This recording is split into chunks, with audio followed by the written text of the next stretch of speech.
ओम पूर्णमदः पूर्णमिदं पूर्णात् पूर्णमुदच्यते पूर्णस्य पूर्णमादाय पूर्णमेवावशिष्यते। ओम शांति शांति शांति। नमस्कार मित्रों। आज के वीडियो में हम बृहदारण्यक उपनिषद के दूसरे अध्याय के 5वें ब्राह्मण का जो दूसरा मंत्र है उसका पाठ करेंगे। तो आइए देखते हैं कि ये मंत्र क्या कहता है। तो जो मंत्र वह कहता है, इमा आपह सर्वेशाम भूतानां मधु, अर्थात यह जल इन सभी भूतों का मधु है। आसाम अपाम सर्वाणी भूतानि मधु, अर्थात इस जल के लिए सभी भूत मधु हैं। यश्चायम असौ अप्सु तेजोमयो अमृतमय पुरुष, अर्थात और जो इस अप्सु में वह तेजोमय अमृतमय पुरुष है। यश्च अयम आध्यात्मम रेतसस तेजोमयो अमृतमय पुरुष, अर्थात और जो इस अध्यात्म का रेतस तेजोमय अमृतमय पुरुष है। अयमेव सयो अयम आत्मा, अर्थात वह ही है जो यह आत्मा है। इदम अमृतम, अर्थात यह अमृत है। इदम ब्रह्म, अर्थात यह ब्रह्म है। इदम सर्वम, अर्थात यह सब कुछ है। तो यहाँ पे अब हमको अप और रेतस के बीच का संबंध बताया जा रहा है। तो अप जो है वह तो आप देखिए कि वो जल से संबंधित बोला जाता है, उसको जल बोला जाता है कि वह जल है। और जल जो होता है वो यहाँ पे बोला जा रहा है कि रेतस से संबंधित है। रेतस, अब देखिए यहाँ पे बहुत सारी चीज़ें हैं समझने को। और चलिए थोड़ा थोड़ा घुसते हैं गहरे में, क्योंकि ये थोड़ा गहरी बात यहाँ पे जाएगी। तो देखिए आप यदि फिल्में कुछ देखते हो या वेस्टर्न माइथोलॉजी या चाइनीज़ माइथोलॉजी देखते हो, चाइनीज़ माइथोलॉजी में काफ़ी मिलेगा आपको, ये यानी ईस्ट फार ईस्ट की माइथोलॉजी में, कि वहाँ पे ड्रैगन का एक कॉन्सेप्ट होता है, ड्रैगन। और जो ड्रैगन होता है वह जल से संबंधित होता है। वास्तव में उसको जल का प्राणी माना गया, जल का राजा माना गया। और हमारे में जो है जो बात बताई जाती है, या हमारे में, चलिए भी बाद में बात करते हैं।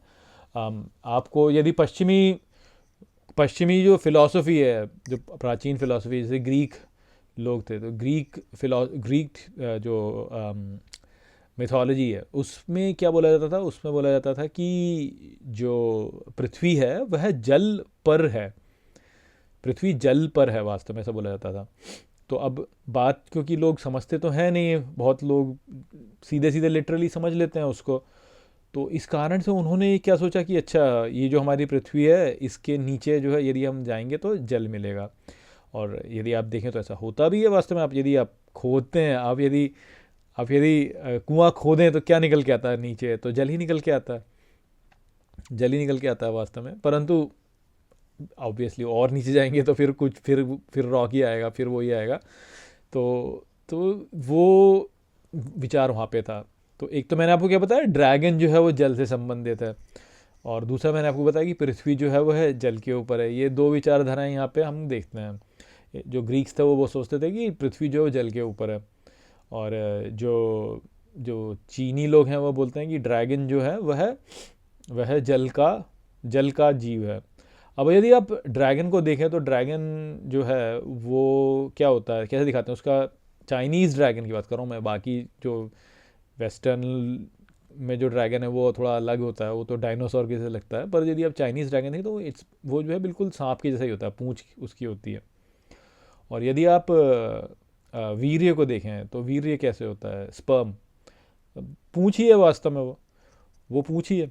और आप हमारे में जैसे देखें तो हमारे में क्या बताया गया है कि मणि होती है, और नाग जो होता है वो मणि को पकड़ के रखता है, वास्तव में रखता है अपने साथ में। नाग, मणि जो है मणि के पीछे नाग रहता है। और मणि जो है वो क्या बताया है, तो मणि जो है वह, आप जैसे बौद्धों में देखें तो उसमें ओम मणि पद्मे हम बोलते हैं कि मेरे पास एक कमल है, उसके अंदर मणि है, ओम मणि पद्मे हुम। अब जो पद्म होता है, यानी जो कमल है, वो क्या है, वह वास्तव में हमारे हृदय का वो है, को दिखाता दर्शाता है। और अभी आप देखिए कि जो अजात शत्रु ने जो बालाकी को बोला तो क्या बोला था, उसने बोला था कि विज्ञानमय पुरुष जो होता है वह मणि को लेकर के 72 सहस्र नाड़ियों के ऊपर बैठा हुआ है, अपने हाथ अपने हृदय पे मणि को रखे हुए, और 72 सहस्र नाड़ियां हैं। और ये जो 72 सहस्र नाड़ियां हैं, ये मैंने आपको समझाया था कि आप यदि भगवान विष्णु को देखें तो भगवान विष्णु जो है उनके वक्षस्थल पे मणि होती है, और वो मणि कौन है, तो माता लक्ष्मी है। और माता लक्ष्मी क्या है, सौंदर्य की और आनंद की और शक्ति हैं वास्तव में।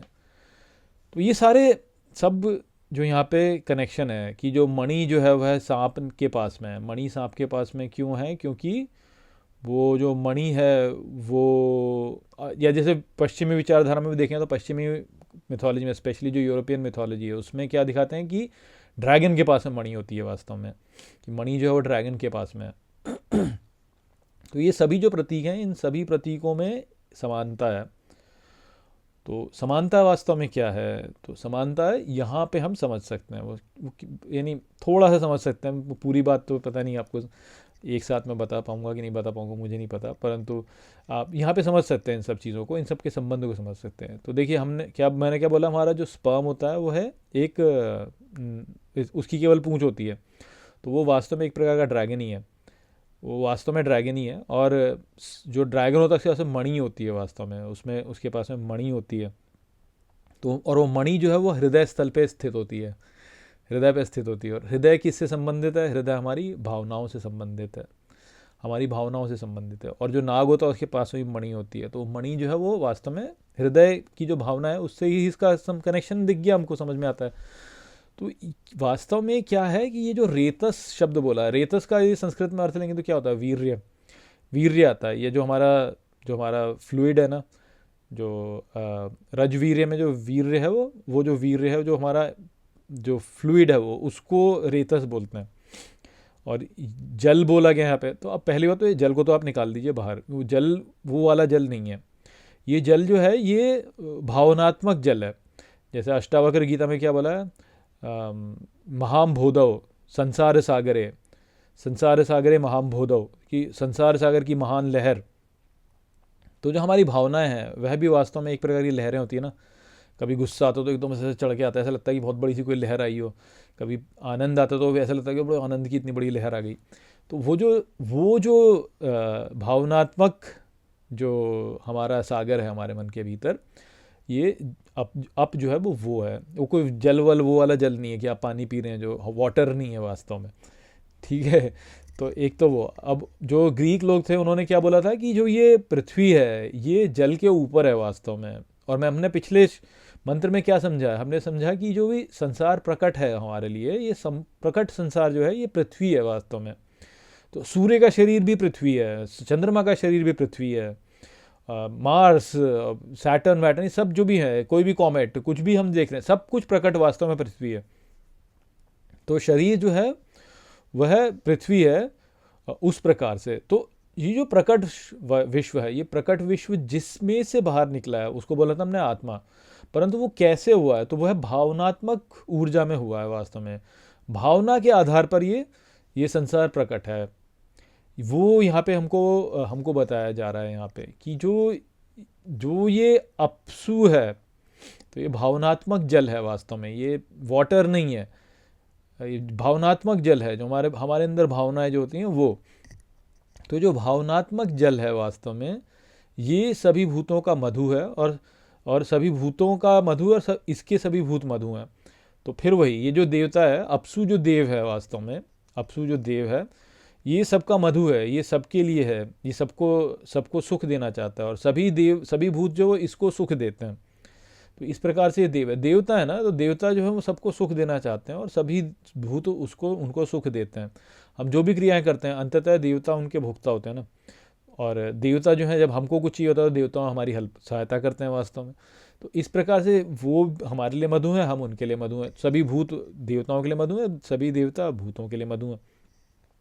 तो उस प्रकार से तो एक तो वो वाली बात तो सभी में है, सभी में अप्लाई होती है। तो इसलिए इस बात को तो बार बार कहीं और इसको मेरे को आगे इसको दोहराने की आवश्यकता नहीं है कि देवता जो है वह सभी भूतों के लिए मधु है, और सभी भूत जो है वो वो देवताओं के लिए मधु हैं, क्योंकि वो परस्पर उनके बीच में क्रिया होती है, एक दूसरे को की सहायता करता है, दूसरा दूसरे की सहायता करता है। तो ये तो बात आप समझ ही लीजिए, देखिए कि जब हम दूसरों की सहायता करेंगे तभी तो दूसरों से सहायता मिलती है ना हमको। तो ये एक कॉपरेशन हो सकता है, एक कॉम्पिटिशन हो सकता है।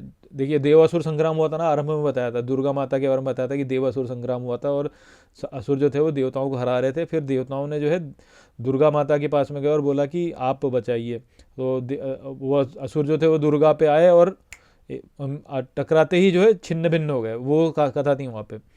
तो देवता और असुर के बीच का भेद क्या है कि देवता जो है वो कॉपरेशन में विश्वास करते हैं, तुम हमारी सहायता करो हम तुम्हारी सहायता करेंगे, और हम सहायता करेंगे हम सहायता करेंगे। और असुर क्या हर चीज़ को कंपटीशन में लेते हैं कि नहीं मैं सर्वश्रेष्ठ और मैं सर्वश्रेष्ठ, मैं सर्वश्रेष्ठ मैं सर्वश्रेष्ठ। तो वो वाली बात तो यहाँ पे जो है सभी मंत्रों में क्लियर की गई है कि एक दूसरे के लिए उनमें परस्पर कॉपरेशन है। जो देवता होते हैं वो भूतों के साथ में कोऑपरेट करते हैं, वो उनको आगे बढ़ाते हैं और वो उनको आगे बढ़ाते हैं। गीता में भी भगवान ने बोला है कि देवताओं की तुम पूजा करो, देवता तुम्हारी पूजा करें, तो इस प्रकार से समृद्धि बढ़ेगी।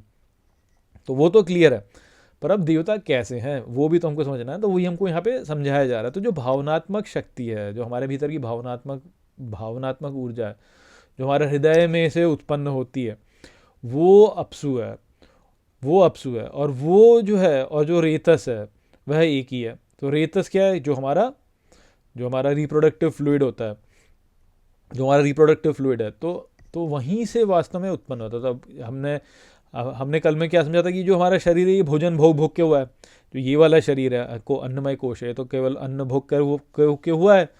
परंतु ये आरंभ कहाँ से हुआ था? तो आरंभ हुआ था रज और वीर्य के मिलन से।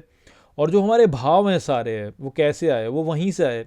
अब साइंस तो ये बोलती है कि भाई उसमें क्रोमोसोम्स थे और जो भी थे, और तुम्हारे जीन्स जो हैं वो ऐसे ऐसे होते हैं। वो ठीक है, वो एक अलग बात है, और गहरे में चले गए वो। परंतु जो हमारा भाव है, जब जीवन के जो भाव हमारे हैं, जैसे हमारी पर्सनैलिटी है, जो हमारी सोचने का तरीका है, वो सब हमको जो हमने लिया है, जो हमको हमारे पूर्वजों से मिला है, तो वो उन्हीं के द्वारा मिला है ना, रज और वीर्य। और वही रेतस है वास्तव में। पुरुष में वो है वीर्य है और स्त्री में वह है रज। तो वो है रेतस। तो भावनात्मक जो भगवान है वो कहाँ से आता है? तो वो वहाँ से आता है। और यही कारण है कि हमारा जो आनंद का जो सबसे गहन अनुभव जो होता है वो कब होता है? तो वो यौन क्रिया में होता है। वो यौन क्रिया में ही होता है। और यौन क्रिया में आप देखेंगे कि आपको आपके सबसे गहरी बातें समझ में आती हैं उसमें। जैसे आप देखिए कि लोगों की बहुत बड़ी फैंटेसीज होती हैं, सेक्सुअल फैंटेसीज होती हैं, जो कि आप समझ सकते हैं। आप यदि पोर्नोग्राफिक फिल्में देखें तो आपको उसमें देखने को मिल जाएगा। काफ़ी कुछ आपको पोर्नोग्राफिक फिल्मों में देखने को मिल जाएगा। और यदि आपने पोर्नोग्राफी फिल्में देखी हैं और आपको उसमें कुछ चीज़ जो है जिसको कि जो आपकी फैंटेसी को बढ़ाता है, तो उससे आपको भी समझ में आएगा कि आपका जो ट्विस्टेड माइंड है वो ट्विस्ट किस लिए हो रखा है, क्या ट्विस्टेड है, कि आपके मन के अंदर गांठें क्या क्या हैं। वो गांठें कई बार जो है उनसे समझ में आती हैं, उन फैंटेसी से समझ में आती हैं। तो ये जो फैंटेसीज़ हैं इनसे हम बहुत गहरी बातें समझ पाते हैं अपने अंतःकरण के अंदर कि हमारे अंदर क्या क्या चल रहा है, और वो आनंद का स्रोत हमारे भीतर कहाँ पे है। वो जो आनंद का स्रोत है वो किस प्रकार से गलत दिशा में पॉइंटेड है, वो समझ में आ जाता है कई बार उनके द्वारा, फैंटेसीज़ के द्वारा। तो और ह्यूमैनिटी जो है, यानी ह्यूमैनिटी या किसी भी सोसाइटी की जो ट्विस्टेड टेंडेंसीज़ हैं, वो भी कई बार जो है उनकी सेक्सुअल फैंटेसीज से समझ में आ जाती हैं कि यार यहाँ पे गड़बड़ है और यहाँ पे इसको ठीक करने की आवश्यकता है। तो ये सब भावनात्मक ऊर्जाएं जो कि रेतस के द्वारा ही जो है वास्तव में प्रकट होती हैं। हमारे सबसे गहरे जो बातें हैं वो वहीं से प्रकट होती हैं वास्तव में। इसीलिए तो फ्रॉइड ने साइकोलॉजी को पूरे को उधेड़ डाला केवल सेक्सुअल फैंटेसीज़ में ही। हालांकि फिर जो आगे के जो साइकेट्रिस्ट है कार्ल यूंग, उन्होंने उसको और थोड़ा गहरे में समझा। परंतु जो सेक्सुअल फैंटेसीज़ हैं उनसे बहुत कुछ समझा जा सकता है। तो और वो क्या है? वो रेतस ही है वास्तव में, वो रेतस से ही कनेक्शन है उसका। तो इस प्रकार से हम समझ में आता है यहाँ पे कि किस प्रकार से अप्सु और रेतस का संबंध है। तो वो यहाँ पे विषय था। आशा करता हूँ कि ये मंत्र आपको ठीक प्रकार से समझ में आ गया होगा। चलिए इसी के साथ इस वीडियो को यहीं पे समाप्त करते हैं। नमस्ते।